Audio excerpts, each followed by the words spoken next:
बैसाख के महीने में पड़ने वाली एकादशी, चतुर्थी, प्रदोष,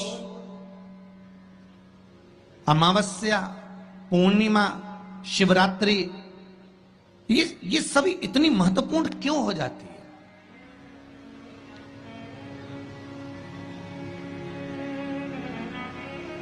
इसकी महत्वता इतनी प्रबल क्यों हो जाती है?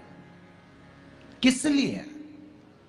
क्योंकि बैसाख का जो महीना पड़ता है, सूर्य की संपूर्ण तपन, सूर्य देव अपने पूर्ण तेज के साथ में, पूर्ण तेज के साथ में मृत्यु लोक के निवासियों पर, चाहे जलचर हो, थलचर हो, वायुचर हो, चाहे जो जीव हैं, उस पर जब किरण फेंकते हैं तो संसार का जो मनुष्य है उस पर जब ताप पड़ता है तो ताप पड़ने के कारण उसके मुख से भगवान का नाम निकल ही जाता है, स्मरण नाम निकल ही जाता है। जब उसके मुख से भगवान का नाम निकलता है तो वो भगवान की शरणागति खुद ग्रहण कर लेता है स्वयं।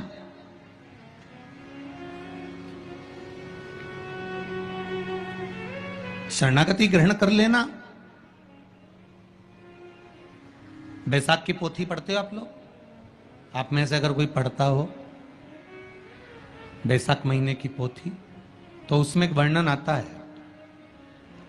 आपका एकादशी का व्रत रहेगा, जिस दिन आपकी प्रदोष रहेगी, जिस दिन आप सोमवार का व्रत करोगे, संकट सोमवार करोगे, जन्माष्टमी करोगे, रामनवमी करोगे, जिस दिन आपका व्रत रहेगा, आपको वैसे दिन कभी क्रोध नहीं आएगा। पर जिस दिन तुमने व्रत रखा, साधना करी, तप करा, पूजन करा, आराधना करी, उस दिन तुमको क्रोध जरूर आएगा, चिड़चिड़ प्रवृत्ति हो जाएगी। तो कई लोग कहते हैं भूखी होगी इसलिए क्रोध कर रही होगी।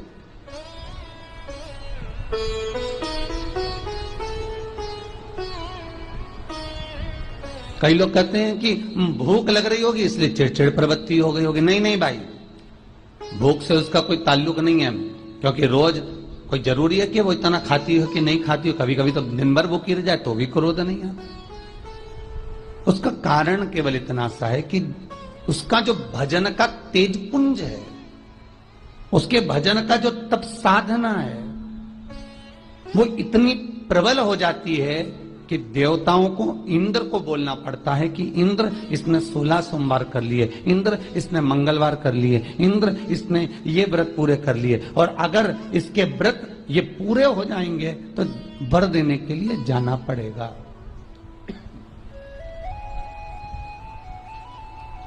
अगर इसके व्रत पूरे हो गए तो आशीर्वाद देने के लिए जाना पड़ेगा। इसके व्रतों को खंडित कर दिया जाए। तो व्रत को खंडित करने का सबसे सुंदर तरीका देवताओं के पास है कि जिस दिन व्रत हो, 2-3 व्रत अच्छे निकलते हैं और एक व्रत में इतना क्रोध आ जाता है कि सारा करा धरा पानी फिर जाता है। देवता क्रोध दिलाते हैं। फिर क्या करना?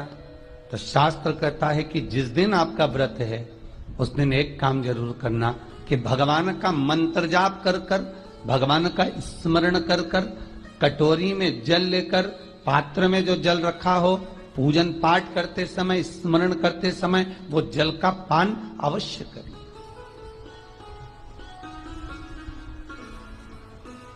उस जल का पान अवश्य करें, उस जल को अवश्य। क्या होता है जल का पान करने से? शिव महापुराण की कथा कहती है, चाहे आप हनुमान चालीसा पढ़ें, चाहे आप राम रक्षा स्तोत्र पढ़ें, चाहे आप देवी कवच करें, चाहे आपकी मर्जी पड़े, जो पाठ पूजन करें, बस एक निवेदन है, पूजन पाठ करते समय एक कटोरी में, तांबे के कलश में, एक गिलास में जल अपने नजदीक में जरूर रखें।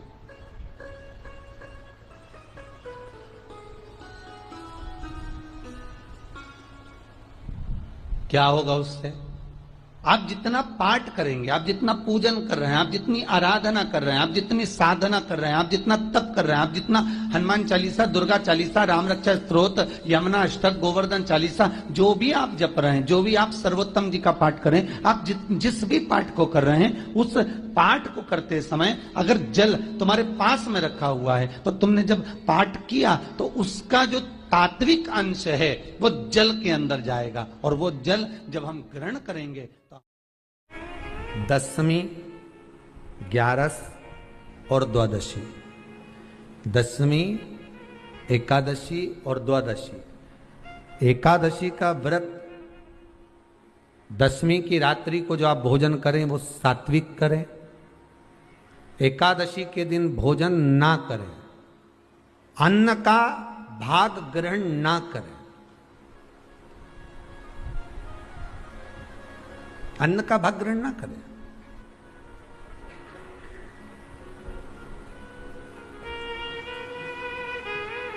कितना सुंदर कहा है महाराज जी। यदि आपके यहां पर गौ माता है, आपके घर में अगर गौ माता विराज रही है, आपके घर में अगर गौ माता है, गाय की अगर आप सेवा कर रहे हैं, अच्छा कितना सुंदर लिखा है धेनु मानस में, गीता प्रेस गोरखपुर की गौ अंक को निकालकर पढ़िए कल्याण का, उसमें लिखा है ब्रह्म मुहूर्त में सुबह के समय पर गाय की पूंछ को पकड़कर या गाय की रस्सी को पकड़कर जो 2 कदम भी चल लेता है, उसके लिए भगवान विष्णु बैकुंठ का मार्ग और कुबेर का मार्ग प्रशस्त कर कर खोल देता। जरा पढ़िए, धेनु मानस को पढ़िए, गौ अंक पढ़िए, गीता प्रेस गोरखपुर का कल्याण का अंक निकाल कर पढ़िए कि गाय का मात्र रस्सी पकड़कर 2 कदम चलने वाले के लिए मार्ग प्रशस्त हो जाता है।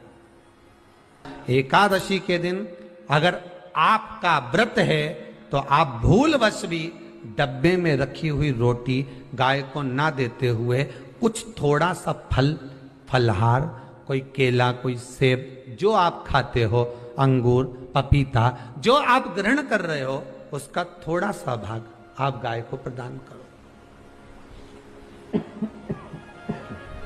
आप गाय को दीजिए।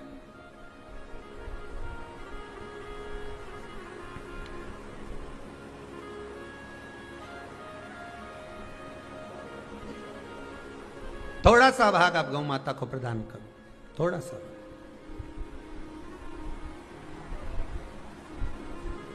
सारे व्रतों में केवल एक व्रत ऐसा होता है एकादशी का, जिसका उद्यापन पहली एकादशी पर भी कर सकते हो। सारे उद्यापन में केवल एक उद्यापन ऐसा होता है, सारे व्रतों में एक व्रत का उद्यापन ऐसा होता है, वो है एकादशी का। ये जरूरी नहीं कि 26 पूरी होगी तभी तुम करोगे, या तो पहली में ही कर लो या फिर 26 पूरी हो तब कर। पर उद्यापन, अगर तुमको ऐसा लगे कि हाँ मैं अभी तो जीऊंगी हो, अभी तुम्हारा बाल भी धोला नहीं हुआ, तुमको ऐसा लगे तो अभी तो मैं तो बढ़िया, तो फिर भले मत करो। पर एकादशी का नियम कह रहा है, एकादशी का यहाँ 18 नियम में से एक नियम कह रहा है कि एकादशी का उद्यापन पहली एकादशी पर भी हो सकता है, पहली पर भी कर सकता, फिर तुम्हारा मन पड़े तब। क्यों? तो पहली पर करने से क्या फल मिलेगा? तो एकादशी की नियमावली कहती है, अगर मान लो आपने पहली एकादशी पर भी उद्यापन कर लिया, इसके बाद में जितनी एकादशी करोगे वो सारी तुम्हारे खाते में जुड़ती जाएगी। मतलब बैंक में खाता खोल लो, ठीक है, खाता खोल लिया, अब जितना कमाता जाओगा उसमें डालते जाओ, जितनी कमाई करके लाओगे उसमें जमा करते जाओ। एकादशी एक बार उद्यापन पहले में भी हो गया तो बाकी का पुण्य तुम्हारे खाते में आ जाए, उसका पुण्य।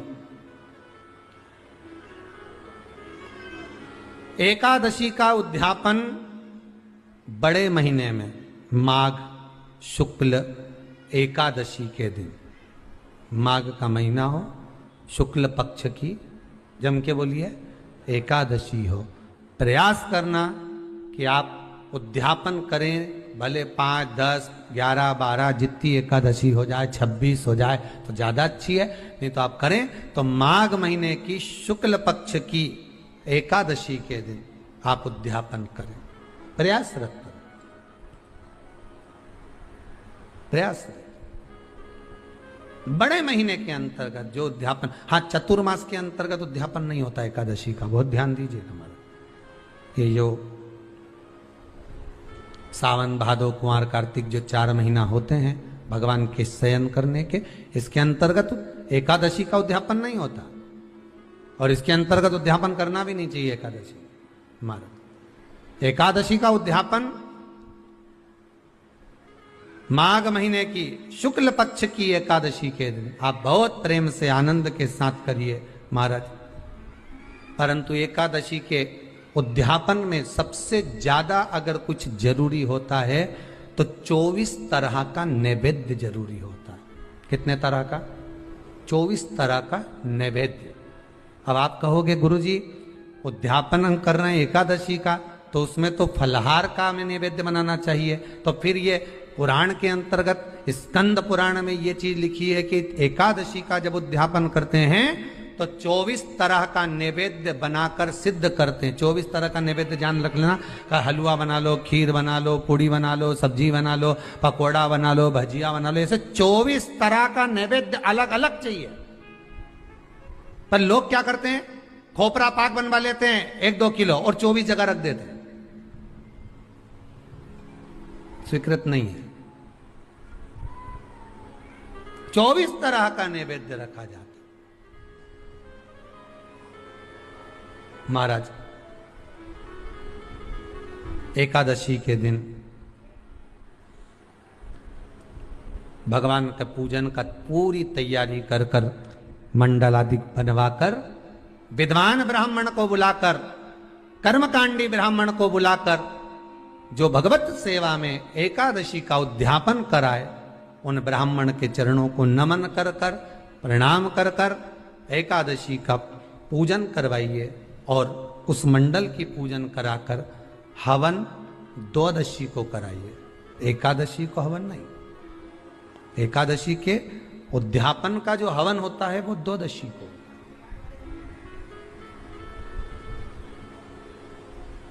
एकादशी का उद्यापन द्वादशी को बड़े प्रेम से आप खूब आनंद से हवन पूजन कराओ। पूजन कराने के बाद, हवन कराने के बाद 26 जोड़े ब्राह्मण ब्राह्मणी के बुलाकर भोजन कराकर उनको भाव से जो आप समर्पित कर सकते हो, जितनी आपकी सामर्थ्यता हो, उस सामर्थ्यता के अनुसार आप दान धर्म पुण्य करो, आप उन्हें प्रदान करो। और बन सके तो एकादशी की रात्रि को भी जागरण करें और द्वादशी के दिन जिस दिन हवन करें उसकी भी रात्रि को कुछ जागरण करें। जागरण का मतलब पहले भी कथा में कहा, प्रदोष की कथा में वर्णन किया था। हम ये नहीं कहते कि तुम पूरी रात जगो।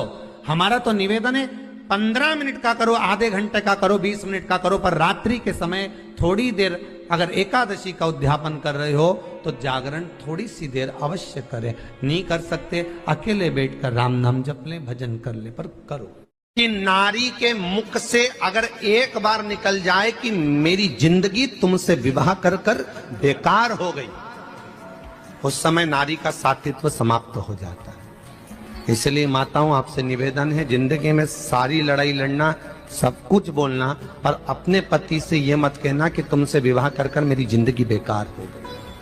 क्योंकि विवाह तुमने किया है पर भाग्य उसने लिखा है। भाग्य लिखने वाला वो है। और आपसे फिर निवेदन करूंगा, राम मंदिर जाओ, कृष्ण मंदिर जाओ, शिव मंदिर जाओ, भवानी के मंदिर जाओ, तुम्हारे 33 कोटि देवताओं के मंदिर चले जाओ, गणेश जी के मंदिर जाओ, तुम्हारी मर्जी पड़े उस देवता के मंदिर जाना, कोई तुम्हारा भाग्य नहीं बदल सकता। जो तुम्हारी किस्मत में लिखा है वो तुमको भोगना पड़ेगा। तो बदलेगा कौन? तो उसका भी प्रमाण हमारे यहाँ शिव महापुराण कहती है। एक पारो नाम की विधवा